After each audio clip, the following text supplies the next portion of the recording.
സുഹൃത്തുക്കളെ, 10 വർഷത്തിൽ ഒരിക്കൽ മാത്രം തുറക്കുന്ന ഒരു നരകം. അതാണ് അക്കാദമി ഓഫ് ഡെമോണിക് ആർട്സ്. സാധാരണ സ്കൂളുകളിൽ തോറ്റാൽ നിങ്ങൾക്ക് കിട്ടുന്നത് ശിക്ഷയാണെങ്കിൽ ഇവിടെ തോറ്റാൽ നിങ്ങൾക്ക് കിട്ടുന്നത് മരണമാണ്. സ്വന്തം സഹപാഠികളെ ചതിച്ചും വെട്ടിവീഴ്ത്തിയും മുന്നേറുന്ന ക്രൂരമായ ഗ്രാൻഡ് ടൂർണമെന്റ്. ആ രക്തം മരവിപ്പിക്കുന്ന നരകത്തിലേക്കാണ് നമ്മുടെ നായകൻ. ആരും സഹായിക്കാനില്ലാത്ത ആ പാവം പയ്യൻ ഇന്ന് കാലെടുത്ത് വെക്കാൻ പോകുന്നത്.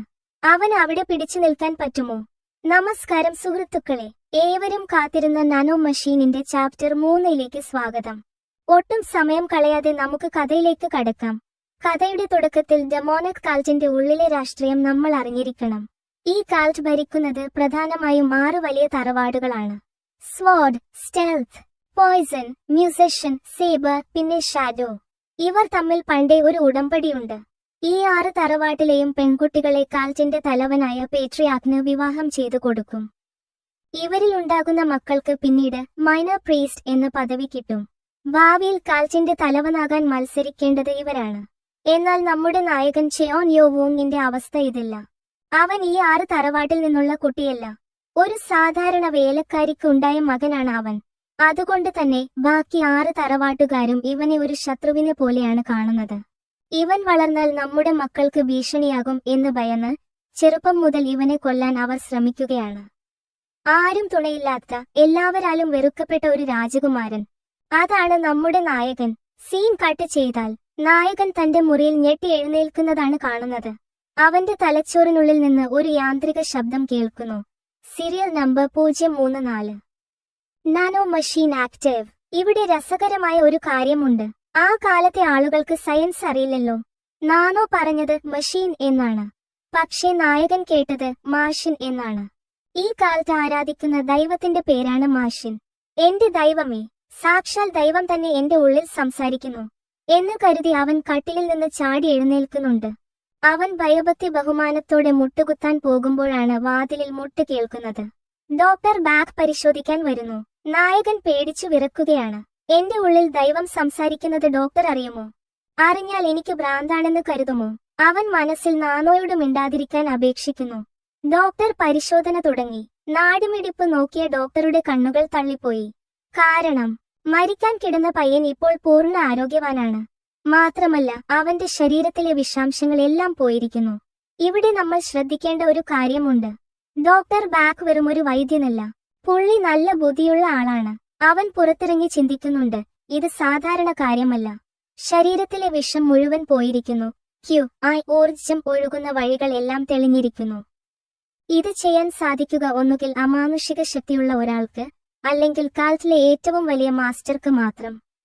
ഡോക്ടർ സംശയിക്കുന്നത് റൈറ്റ് ഗാർഡിയൻ എന്ന വലിയ പോരാളിയെയാണ്. ചിലപ്പോൾ പേട്രിയാർക്ക് തന്നെ രഹസ്യമായി മകനെ സഹായിക്കാൻ ആളെ വിട്ടതാകുമോ?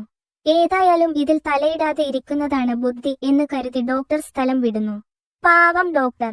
ഇത് ഭാവിയിൽ നിന്ന് വന്ന ടെക്നോളജി ആണെന്ന് പുള്ളിക്കറിയില്ലല്ലോ. ഡോക്ടർ പോയതും നായകൻ ബാത്ത് ടബിലേക്ക് എടുത്തു ചാടി. ദേഹത്തെ ചെളിയും നാറ്റവും കളയുന്നതിനിടയിൽ അവൻ നാനോയോട് സംസാരിക്കാൻ തുടങ്ങി. നിനക്ക് എന്നെ സുഖപ്പെടുത്താൻ പറ്റുമെന്ന് പറഞ്ഞല്ലോ, അത് സത്യമാണോ? ഇത് ടെസ്റ്റ് ചെയ്യാൻ അവൻ ചെയ്തത് ക്രൂരമായ ഒരു പണിയാണ്. അവൻ അവിടെ ഇരുന്ന ഒരു കത്തിയെടുത്ത് സ്വന്തം കൈയിൽ ആഴത്തിൽ വരഞ്ഞു. ചോര ചീറ്റി ഒഴുകി. വേദന കൊണ്ട് അവൻ പുളഞ്ഞുപോയി.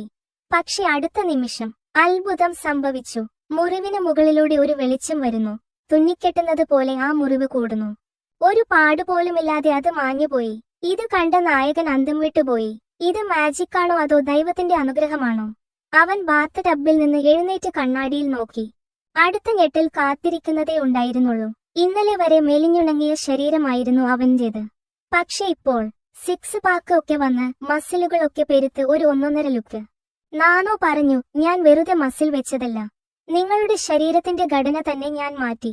ഇനി ഏത് ആയോധനകലയും പഠിക്കാൻ പാകത്തിന് നിങ്ങളുടെ ശരീരം റെഡിയാണ്. ഇനി അവൻ നേരെ വിട്ടത് ലൈബ്രറിയിലേക്കാണ്. സാധാരണഗതിയിൽ ഒരു ആയോധനകല പഠിക്കണമെങ്കിൽ മാസങ്ങൾ എടുക്കും. പുസ്തകം വായിക്കണം, അത് മനഃപ്പാഠമാക്കണം, പിന്നെ അത് ചെയ്തു പഠിക്കണം. പക്ഷേ നായകൻ ചെയ്തത് വേറൊരു ലെവൽ പരിപാടിയാണ്.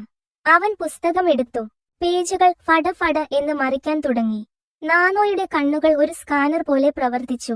ഓരോ പേജും ഫോട്ടോ എടുത്ത് തലച്ചോറിലേക്ക് സേവ് ചെയ്തു. സ്കാനിങ് കഴിഞ്ഞതും നാനോ ചോദിച്ചു, ഇത് തലച്ചോറിലേക്ക് ട്രാൻസ്ഫർ ചെയ്യട്ടെ? അവൻ ഓക്കേ പറഞ്ഞതും തലയിൽ വലിയൊരു മിന്നൽ അടിച്ച വേദന. അവൻ വേദന കൊണ്ട് നിലത്തേക്ക് വീണുപോയി.